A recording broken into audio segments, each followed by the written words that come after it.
to episode number 2 of the CTFX Cinema Club.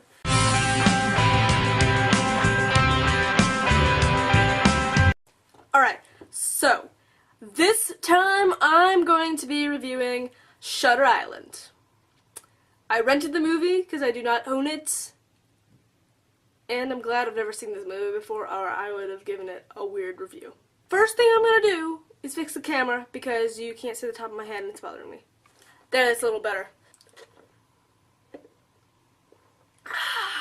More tea, but this time from Taco Bell. Shutter Island. Let me start off by saying this movie confused me a lot. I explained the movie to my mom, and I thought it made sense, but I'm going to try my best not to spoil this movie. So really quick, very quickly roll some of the part of the trailer so you get the gist of it, and then I will review it, so go!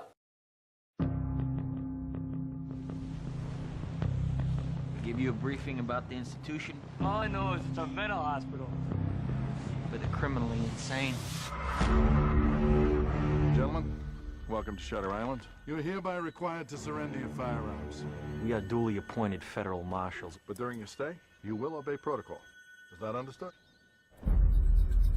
We take only the most dangerous and damaged patients, ones no other hospital can manage.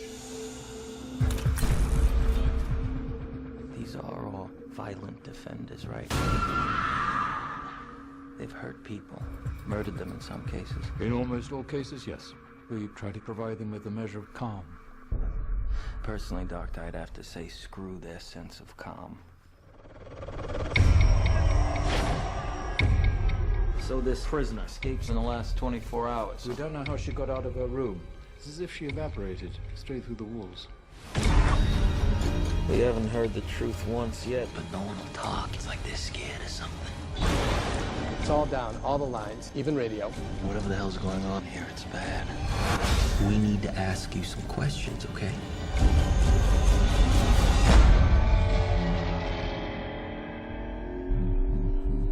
Do you know what fear does to the mind? Corrodes it, rusts it. This is a game. You're a rat in a maze. Who did this to you? Going somewhere? I've built something valuable here. I'm not going to give up without a fight. What if while you were looking into them, they were looking into you? Now they have us both here now. Let me see your face. Let me see your damn face now! Come on, come on!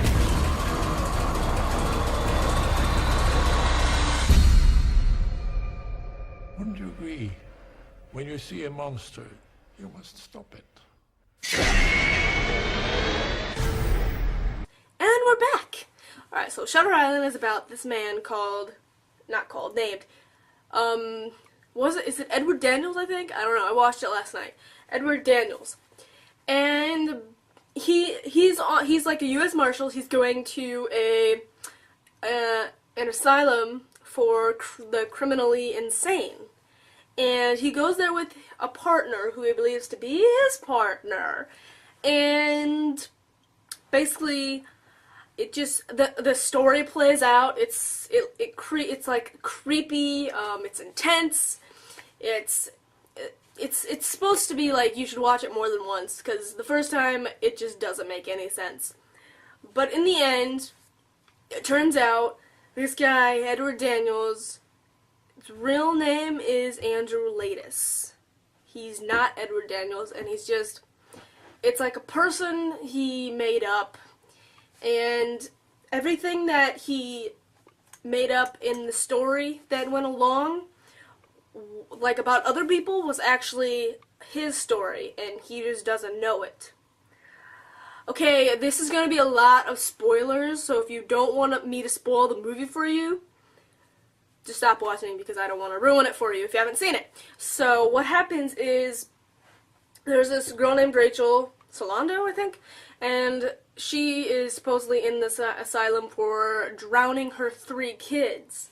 But in all reality, near the end of the movie, supposedly Edward's wife drowns their 3 kids, But in the end, actually, he drowns the 3 kids, and he murders his wife. So typically that's why he is in the asylum. So there you go. He is in the asylum, and his partner is actually just his... It's not a psychiatrist, it's like a doctor of some kind. I don't remember the exact words, but his name is Dr. Sheehan.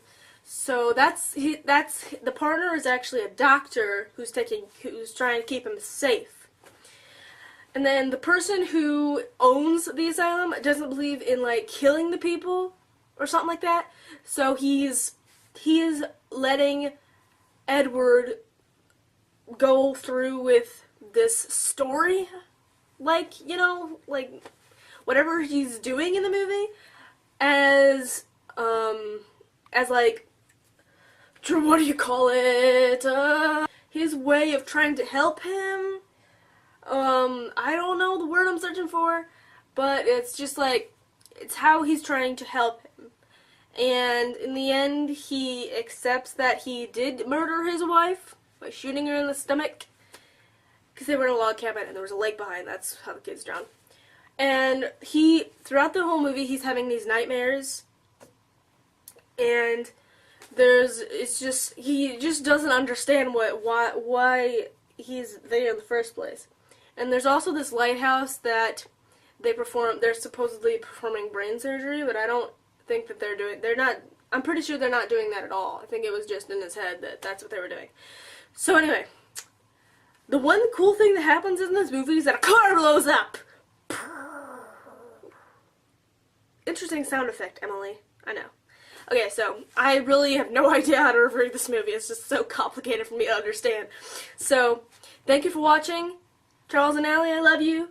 And hopefully I'll review the movie that's after Mega Shark vs. Crocosaurus, because as I said in the last review, I have no idea how to get a hold of it because I cannot get Netflix. Sorry, there was something floating in the air.